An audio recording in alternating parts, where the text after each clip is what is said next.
Did your best friend ever almost marry an abuser the night before the wedding? Yeah, mine did. I'm Jennifer, but everyone just calls me Jen. Back then I was dating this guy named Daniel. He was a cop. Solid dude, always calm under pressure. We'd been together maybe 8 months when his old friend from high school, Sophia, started acting weird. She used to be the loud one at parties, cracking jokes, dragging us all to karaoke. Then suddenly she went quiet. Texts went unanswered for days. When we did see her, she'd hug us quick and say work's crazy, or just tired. We bought it at first. Who wants to pry? Daniel kept saying something felt off. He'd known Sophia since they were kids, same neighborhood, same shitty public school. He noticed the bruises once. Faint yellow on her wrist under a stack of bracelets. She yanked her sleeve down and laughed it off. Clumsy me walked into a door.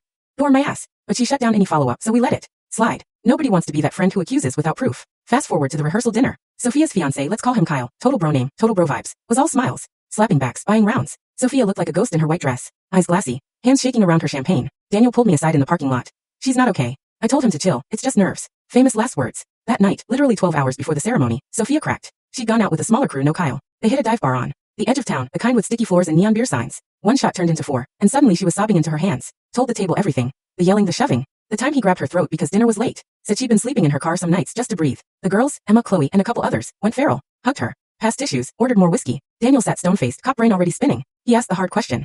Do you want out? Sophia nodded, then shook her head, then nodded again. Classic panic spiral. Daniel didn't push. Just said, whatever you decide, we've got you.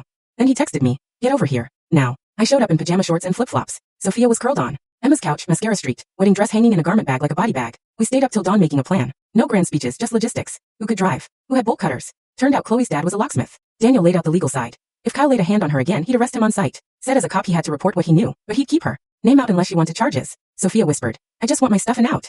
Next morning, the wedding venue got the first call. Sophia's mom, legendary Vietnamese lady, tiny butt. Terrifying, phoned every guest herself. No waiting. Groom's a piece of shit. Come eat cake anyway if you want. Half the RSVPs turned into a cancellation party at her parents' house. The other half showed up at Kyle's apartment. Picture this. 10 women, 3 dudes, Daniel included. One very confused Uber driver who thought he was picking up bridesmaids. We rolled up at 9 a.m. Kyle answered the door in boxers. Hair gel still crunchy from the rehearsal. Looked like he'd been up gaming. Sophia stood behind Daniel, chin high, voice shaking. I need my clothes, my laptop. My cat. Kyle laughed. Actually laughed. Said she was overreacting. They'd talk after the honeymoon. Daniel stepped forward, badge on his hip even though he was off duty. Step aside, Kyle. We're here for her property. You've got 5 minutes. The girls fanned out like a SWAT team in sundresses. Emma grabbed photo albums. Chloe beelined for the cat carrier. Mr. Whiskers was hiding under the bed, hissing like he knew. I found Sophia's wedding rings in a sock drawer, left them on the counter with a post-it. Keep them. I'm good. Kyle tried the guilt trip. You're ruining everything. Sophia finally snapped. You ruined me. Then she walked out with her head up, cat under one arm, duffel under the other. We left Kyle screaming on the lawn while neighbors filmed on their phones. Daniel radioed it in anyway. Domestic disturbance, possible assault history. Cop showed up 20 minutes later. Kyle spent the would-be wedding night in holding. Sophia was furious at Daniel for weeks. Blamed him for escalating. Said the whole friend mob embarrassed her. Cut contact. Changed her number. We gave her space. Figured she needed to hate us to heal. 2 years later. Different story. I ran into her at Target. Cart full of plants glowing. She's with this guy Logan now. Logan's the little brother of my high school lab partner.